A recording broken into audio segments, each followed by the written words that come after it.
Hello everyone, this is something we are going to be calling the Slowriders Discuss.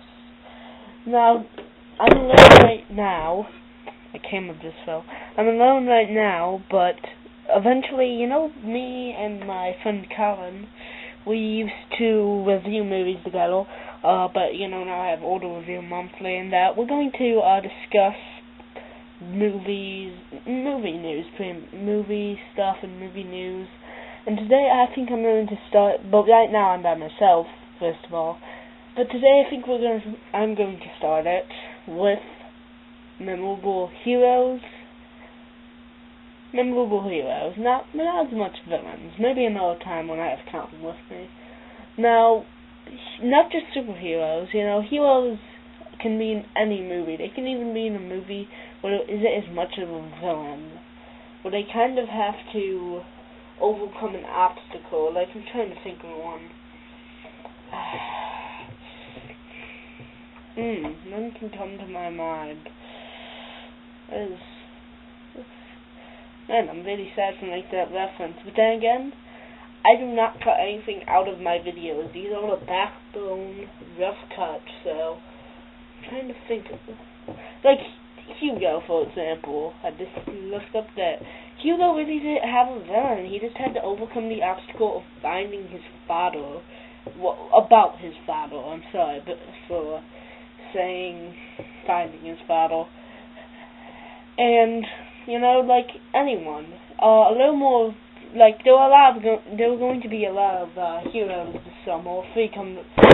So far we've had the Avengers, we're going to have Batman, and we're going to have Spider-Man, which, is cool. Maybe even Catwoman, if she is a good guy. I'm still kind of confused. So, yeah, we're going to have a lot of heroes this summer, so let's get talking about some memorable ones. Now, if you saw my top 10 heroes of all time list, I've just got to bring him up. Swan from The Warriors. I love that movie, and he's a memorable character. And yeah, he's a member of a gang, but I wouldn't consider him as much a villain. That's more of Luthor. Oh, and speaking of which, from all the movies I list, there will be some spoilers, so, just don't listen if you don't want to hear them. But, like, most of the movies have been out for quite some time now, so spoiler alerts are kind of off. But, anyway, yeah, I found him as a very memorable hero and character, for example. I mean, he really leads all the warriors. He's a natural-born leader. Not to mention, he's quite likable, even though he's very, what's the word? He's, like, very, I'm trying to say, he keeps his emotions hid. Like, can tell if he's happy, sad, or mad, which makes him a better character, in my opinion, because you can never really judge him on if he has anger issues or if he's always happy. It's really is he making the right decision, and that's with most of the warriors, except a few. But again, I'm going to go to other members of the warriors, mostly just one, another member who I think is a really, probably my second favorite character in the movie, who I think is a very good supporting hero, Rembrandt. I think Rembrandt is very likable, first of all, and I find him very kind of inspiring, since he's kind of like new to the group, and he still makes smart decisions, because like the scene with the Lizzies, he's the only one making the smart decision of, something doesn't feel right, we should probably get going back to the stations. Well, them and, and I believe it's Coach? I don't know how to pronounce his name, all day, and they were having fun with the Lizzies, and then the Lizzies pull out a gun, and in the end, Rembrandt was right. So, he's a hero, in my opinion, a hero has to be smart, likable, and very good at being a hero, which I believe Rembrandt and Swan have. Now I'm going to move over to someone a little more recent in another gang movie, Moses and Pest from Attack the Block. I will get into supporting characters later, but Moses, he's kind of a villain, but he's kind of not, and you really just like him, and he is intelligent as well. He is willing to compromise, even if he doesn't like someone, to be able to lead everyone to victory, which I very much like about his character. It is very cool that he can do that, and he has been one of the best heroes of the deal. I liked him better than the driver from Drive, but I will get onto that, later, because right now I'll get onto him later. Now, Pest. There cannot be a good hero without a good supporting hero, and Pest has all the makings, and he, delivers his supporting hero responsibilities quite well. He is very good at being a supporting hero, and he's likable again. He brings comedic humor, but he's probably the most caring of the Attack the Block group, because he's the only one who really, really cares about Sam's life, so which makes him a great supporting hero. And when Moses and Pest counteract, it's just like an awesome hero frenzy. Excuse me, my throat is kind of parched. Okay. But yeah, he's an awesome supporting hero, which makes him very, very memorable. I was talking about the driver later, so let's get into it. Drive. I liked the driver, but I didn't like him more than Moses because I didn't know as much about his character. And yeah, I said that about Swan, you didn't know much about him. But for some reason, it worked better for Swan. Maybe it's because I like the Warriors better than Drive, but the Drive is good, don't get me wrong. #1 movie of the year for me. And that's probably why, is that the driver didn't really have a character, supporting hero to really help balance him out. So, that's probably the reason why he was not my favorite hero of the year, but he was my second favorite, no doubt about it. And really, that's what is a very big factor about heroes, is they have to have someone pushing them the extra mile to support them. And I'm going to get into some of my favorite hero duos, and I'm going to start off with two of my favorite hobbits. Yes, Sam and Frodo. They are two great heroes. Frodo has to go through his quest, but he doubts himself at times, and he doesn't think he can do it. And Sam is a great example, a phenomenal example of a good supporting hero, and that is why he is so good. Honestly, both of them could have gotten an acting nod for me in the final movie. Honestly, I thought, and I'm getting into acting here, I'm sorry about that, but that's another big factor of being a great hero. You have to have actors who are very heroic. They are very good at their job. So, honestly, that is a big factor as well. But let me get into, I'm trying to think of the word, some heroes who aren't really alive. When I mean that, I'm going to talk about my favorite guilty pleasure movie, RoboCop 2. RoboCop, for me, he is an awesome hero for me. He's likable because you know who he was before. And I'm going to get into another favorite robot hero of mine as well.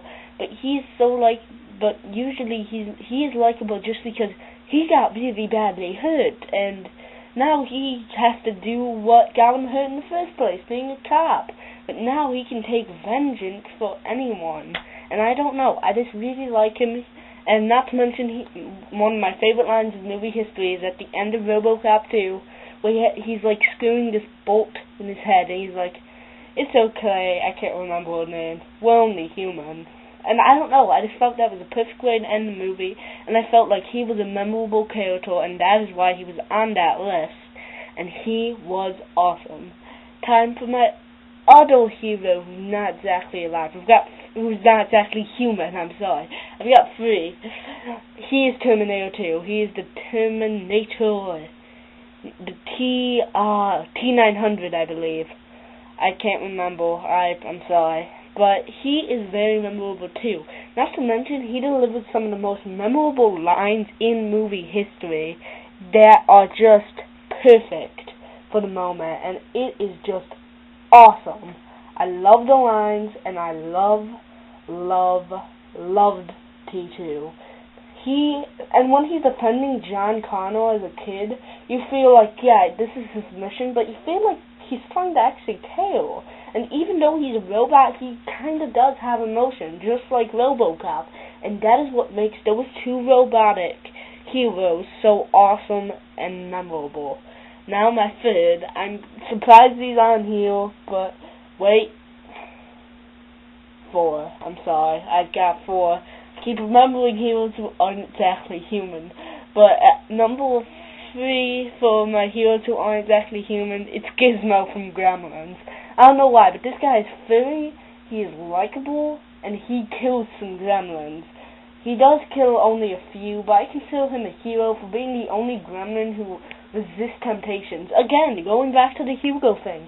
If you overcome a major obstacle and become better because of it, that is a good, heroic motive.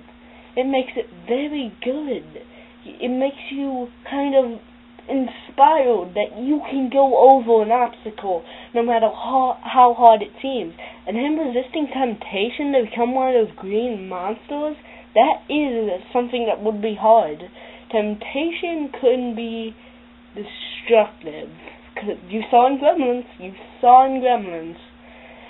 And now, let me get into my fourth. Their duo, Woody and Buzz. 3 times they've stopped evil toy villainy. Yes, these guys are definitely heroes because they have stopped Sid from destroying any more toys. They're like, trying to think. They're like Gandhi for toys, toy piece, you know. So honestly, they stopped Sid from destroying any more toys. They stopped Zurg and the Prospector and Lotso, and these guys, not to mention they have the best back and forth of any duo, even though they are just toys and animated. They are very, very cool and fun to watch. And again, going back to more heroes, they have to be fun to watch. If they are not fun to watch, it's just like vanilla ice cream. Sorry, gotta take a breath there. Even though I like vanilla ice cream, but it's very bland. You know, so if you're not fun to watch, and if I can't like you, but you still are a hero, you're not a very memorable hero or a very memorable character. Let me get into one of my favorite heroes of all time. He is a subtle hero, in my opinion. He just rebels. He never fights, and these are movie heroes, by the way, and that's, it's based off a true story. Andy Dufresne, The Shawshank Redemption. He sticks it to the man, which he is just awesome. I love his character. I mean, he gives the prison hope. He gives people hope. That's one of the, I'm trying to think of what movie it is, but there's like, is it The Hunger Games? I don't know. But there was a line in the movie where they say, oh no, it's a TV show. I can't remember what TV show, I'm sorry. But he says in the TV show, hope is a dangerous thing. And that's true. Hope can be the most powerful weapon ever. I mean, hope can destroy cities if they are evil. Hope can lead people to rebel and be happy even when they're not supposed to. Just like in this prison, they're supposed to be punished. But when Andy Dufresne gives them hope, their lives get better. And the warden, I feel, hates that. Like that scene where he plays the record. I mean, that gives people hope. It gives people hope that there is something better than outside these walls. There is hope. There is light at the end of the tunnel. He gives them the most powerful weapon of all, hope. And that's why he's one of my favorite heroes of all time. And I forgot to include him on the list, because I forgot about him even though it's my favorite movie of all time. He would beat out Swan, because he doesn't fight for good physically. He fights for it with influence. I'm sorry. Well, I'm going to take a quick break, and then I will be right back, so stick around.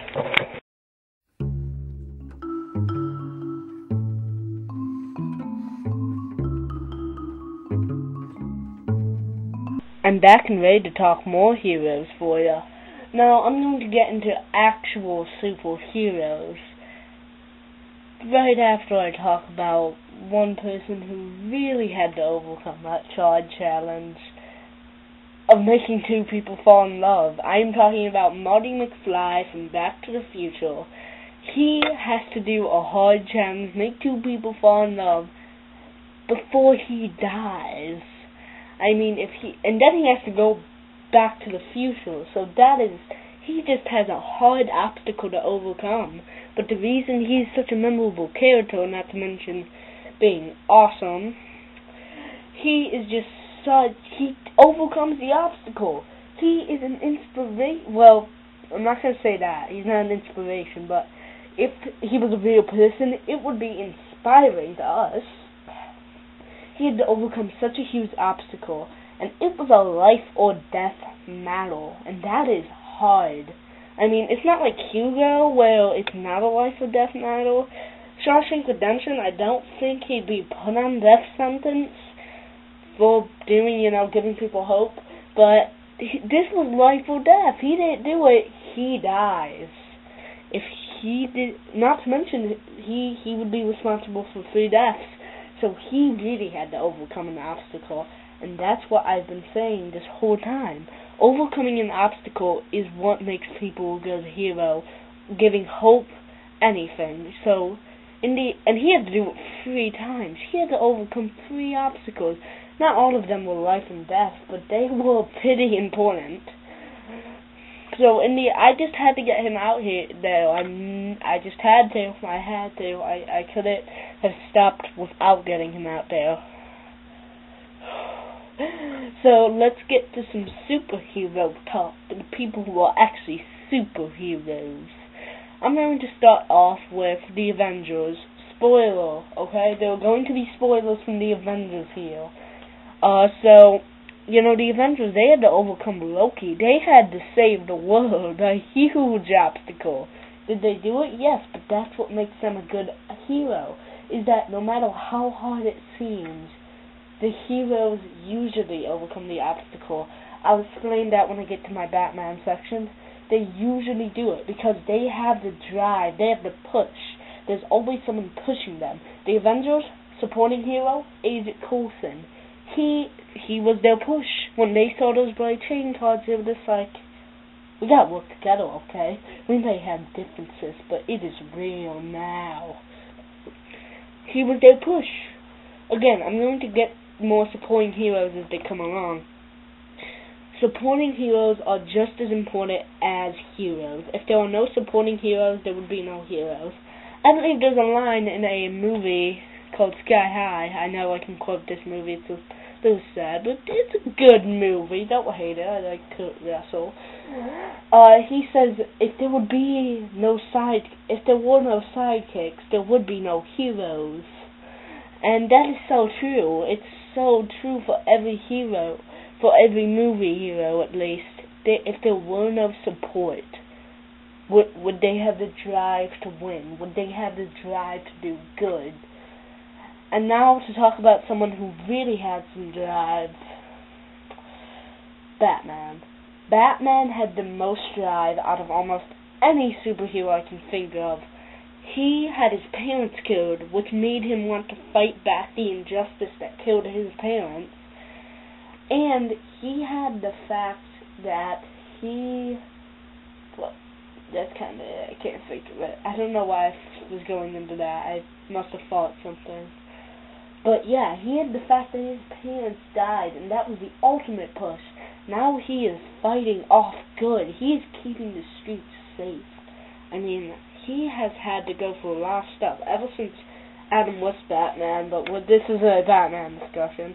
His character has had to go through so many challenges, and there are occasions when heroes don't win. Batman vs. the Joker in The Dark Knight, Batman didn't win.